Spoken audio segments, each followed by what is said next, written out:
Salut à tous et bienvenue sur la chaîne. Vous rêvez de devenir un expert en Python, ce langage de programmation ultra polyvalent et recherché partout? Vous êtes au bon endroit. Dans cette vidéo, je vais vous guider à travers un plan d'action complet en 5 étapes pour passer de débutant à développeur Python aguerri. Croyez-moi, avec de la méthode et de la discipline, c'est un objectif tout à fait à votre portée. Alors, prenez des notes et c'est parti. La première étape et la plus cruciale est de maîtriser les fondamentaux. C'est comme apprendre l'alphabet avant d'écrire un roman. Vous ne pouvez pas construire une maison solide sur des fondations fragiles. Commencez par la syntaxe de base, les types de données comme les nombres, les chaînes de caractères, les booléens, mais aussi les variables et les opérateurs. Une fois que c'est clair, plongez dans les structures de contrôle. Les boucles for et while et les conditions if, else, elif sont le cœur battant de toute logique de programmation. Sans ça, votre code ne pourra prendre aucune décision. Ensuite, il faut s'attaquer à ce qui fait la force de Python, ses structures de données. Devenez un pro des listes, apprenez à les manipuler, à les filtrer avec les compréhensions de listes. Maîtrisez les dictionnaires pour un accès ultra rapide à vos données et comprenez l'utilité des tuples et des ensembles. Bien sûr, les fonctions sont essentielles pour écrire du code propre et réutilisable. Apprenez à en créer, à leur passer des arguments et à récupérer des valeurs de retour. Enfin, pour structurer des projets plus complexes, vous devrez vous initier à la programmation orientée objet. Les concepts de classe, d'objet, d'héritage et de composition sont incontournables pour écrire du code modulaire et scalable. Maintenant que les bases sont solides, passons à la deuxième étape. Plongez dans l'écosystème Python et ses bibliothèques. La véritable puissance de Python, c'est sa communauté et les milliers d'outils qu'elle a créés. Un bon développeur ne réinvente pas la roue, il sait utiliser les bons outils pour le bon problème. Mais attention, l'écosystème est vaste et il est facile de s'y perdre. Mon conseil, choisissez un domaine qui vous passionne et concentrez-vous dessus. Si c'est l'analyse de données, alors Pandas et NumPy sont vos meilleurs amis. Ils sont absolument indispensables pour manipuler des tableaux de données et faire des calculs numériques performants. Si vous êtes plutôt attiré par l'automatisation de tâches, les bibliothèques OS et Shutil vous permettront de manipuler des fichiers et des dossiers directement depuis votre code. Vous voulez collecter des données sur le web. Alors, Request et Beautiful Soup seront vos outils de prédilection pour le web scraping. Pour ceux qui rêvent de créer des sites web, les frameworks Flask et Django sont les standards du marché. Et si vous avez besoin de créer des graphiques pour visualiser vos données, Matplotlib et Seaborn sont là pour ça. Ne vous dispersez pas. Devenez vraiment excellent avec 2 ou 3 bibliothèques clés dans votre domaine de prédilection. C'est bien plus efficace que de tout survoler. On arrive à la troisième étape, la plus importante de toutes. Pratiquez, pratiquez. Et encore pratiquer. La théorie, c'est bien, mais ça ne sert à rien si vous ne l'appliquez pas. La seule et unique façon de devenir fort en programmation, c'est d'écrire du code. Encore et encore. Mais par où commencer? Surtout, ne visez pas trop haut tout de suite. Oubliez l'idée de créer le prochain Facebook dès le premier jour.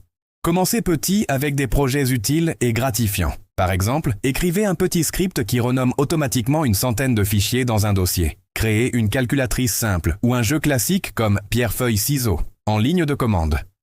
Un autre excellent exercice est de programmer un outil qui lit un fichier CSV et qui en calcule des statistiques comme la moyenne ou la somme. Une fois que vous êtes à l'aise avec ces petits projets, augmentez progressivement la complexité.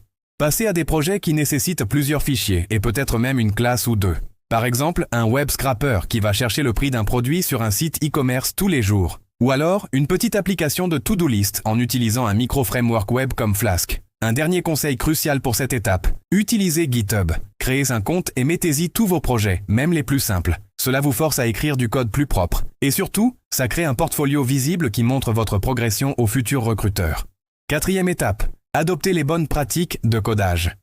Vous savez, un code qui fonctionne n'est pas forcément un bon code.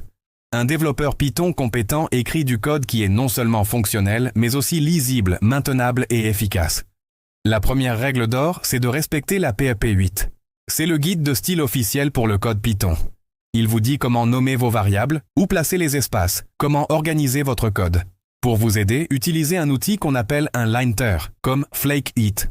Il analysera votre code et vous signalera tout ce qui ne respecte pas la PEP 8. C'est un peu comme un correcteur orthographique pour votre code. Ensuite, une pratique absolument indispensable, les environnements virtuels ou VNV.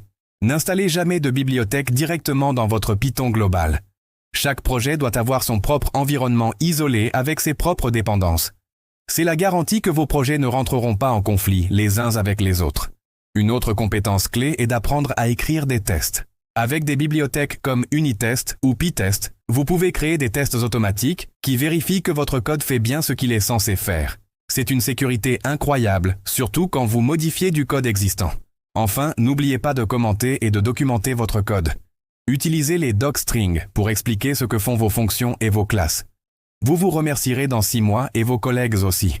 Nous voilà à la 5e et dernière étape, maintenir une veille technologique et contribuer à la communauté. Le monde de la programmation évolue à une vitesse folle. Pour rester pertinent et continuer à progresser, il faut rester curieux et continuer à apprendre, même quand on pense avoir un bon niveau. Une des meilleures façons d'apprendre, c'est de lire le code des autres. Allez sur GitHub, explorer des projets open source populaires et regardez comment des développeurs expérimentés structurent leurs applications et résolvent des problèmes complexes.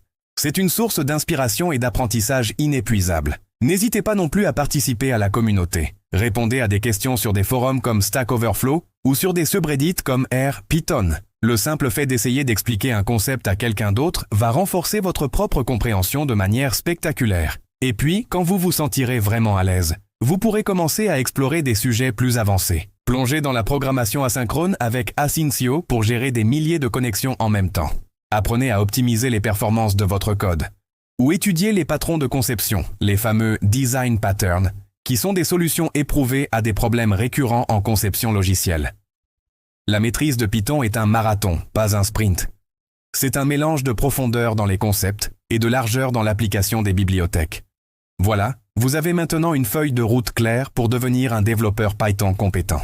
Pour résumer, maîtrisez les fondamentaux, spécialisez-vous dans un écosystème de bibliothèques, pratiquez sans relâche sur des projets concrets, adoptez les meilleures pratiques pour un code propre, et enfin, restez curieux et participez à la communauté. Le plus important est de commencer dès aujourd'hui et de vous engager à coder un peu chaque jour, même si ce n'est que 30 minutes. La régularité est la clé du succès. Merci beaucoup d'avoir regardé cette vidéo jusqu'au bout. J'espère qu'elle vous a été utile et qu'elle vous a motivé à vous lancer ou à persévérer dans votre apprentissage de Python. Si c'est le cas, n'hésitez pas à laisser un pouce bleu, ça aide énormément la chaîne. Et si vous avez des questions ou si vous voulez partager vos propres astuces, l'espace commentaire est là pour ça. Abonnez-vous pour ne pas manquer les prochaines vidéos. D'ici là, bon code à tous et à très bientôt.